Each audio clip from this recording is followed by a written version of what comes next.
আলামিন, বন্ধু তুই কেমন আছিস? বাপরে, এই গাড়ির সাথে তোকে এই সাজে তো খুব সুন্দর মানিয়েছে। তোকে দেখে তো মনে হচ্ছে তুই একজন কোটিপতি। আরে দীপ্ত, তুই এসব কি বলছিস? আমাকে কোটিপতি মনে হচ্ছে মানে? কথাবার্তা হিসাব করে বলিস। তোর কপাল ভালো যে এখানে কোনো লোকজন নেই। এই মানুষকে অপমান করতে কি তোর ভালো লাগে নাকি? এই গাড়িটা আমার পার্সোনাল, আর আমি নিজেই একজন কোটিপতি, বুঝতে পেরেছিস? আরে লোকজন নেই বলেই তো তোর সাথে এভাবে মজা করে কথা বলছি। কিন্তু তুই আমার সাথে এভাবে কেন কথা বলছিস?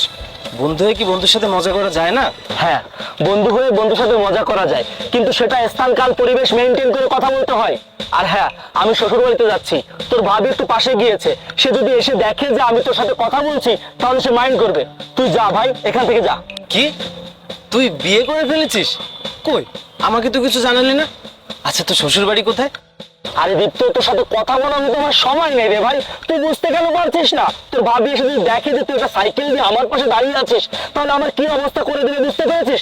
তুই এখন জানা ভাই, তোর কাজে যা। এসব তুই কি বলছিস বন্ধু? আমি লুঙ্গি পরে আছি আর সাইকেল নিয়ে আছি বলে কি আমার কোনো মূল্য নেই? তুই কি আমাদের বন্ধুত্বের কথা ভুলে গেছিস? আরে দীপ্ত, তুই কেন বুঝতে পারছিস না?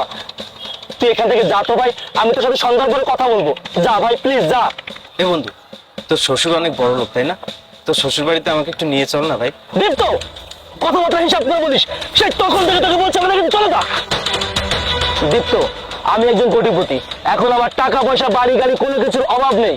এই, তুই আমার সাথে কেন কথা বলতে আসিস? তো যদি কথা বলতে খুব বেশি ইচ্ছা হয়, তাহলে আমার আশেপাশে তাকিয়ে দেখবি, যদি কোনো লোকজন থাকে তাহলে আমার সাথে কথা বলার কোনো প্রয়োজন নেই। আর যদি আমার পাশে লোকজন না থাকে তাহলে কথা বলতে পারিস। তবে হ্যাঁ, তুই যদি আমার সাথে পুরোপুরি কথা নাই বলিস, তাহলে আমি অনেক খুশি হব, কারণ তোর মতো ফকিরের সাথে আমার যায় না। এখন আমার চোখের সামনে দিয়ে যা, যা।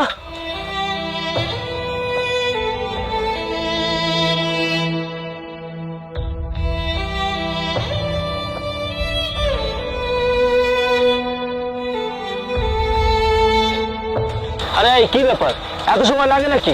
গাড়িতে ওঠো।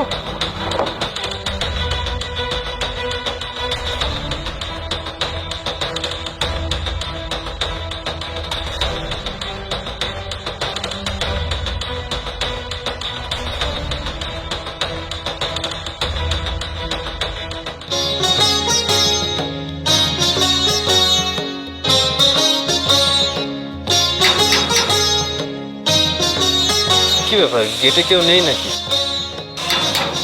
গেটটা খুলুন, কেউ নেই?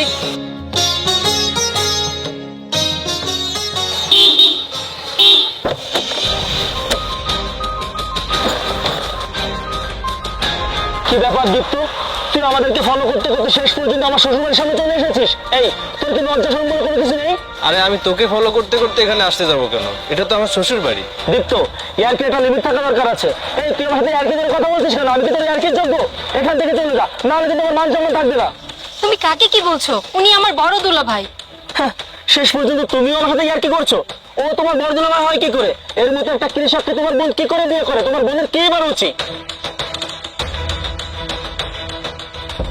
আসসালামু আলাইকুম আপু, ভালো আছেন? এতটা সময় দেরি করলেন কেন? সেই তখন থেকে দাঁড়িয়ে আছি, এই গরমের মধ্যে ঘেমে কি একটা অবস্থা।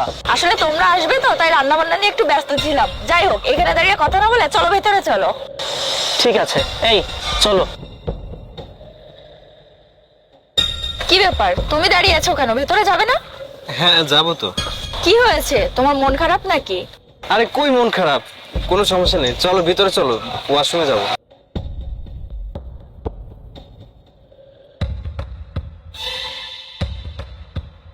আচ্ছা বাবা, আসতে কোনো কষ্ট হয়নি তো? আসতে এত দেরি হলো কেন? আর তাছাড়াও তোমার মুডটা এত খারাপ কেন বাবা? আরে বাবা, আর বলবেন না, রাস্তায় এক ফকিরের বাচ্চার সাথে দেখা হয়েছিল, যার জন্য আমার মুডটা অনেক খারাপ। ঠিক আছে বাবা, এসব কথা পরে শোনা যাবে। তুমি আগে রুমে যাও, ফ্রেশ হয়ে নাও। যাও বাবা। ঠিক আছে মা, আমি ফ্রেশ হয়ে নিচ্ছি।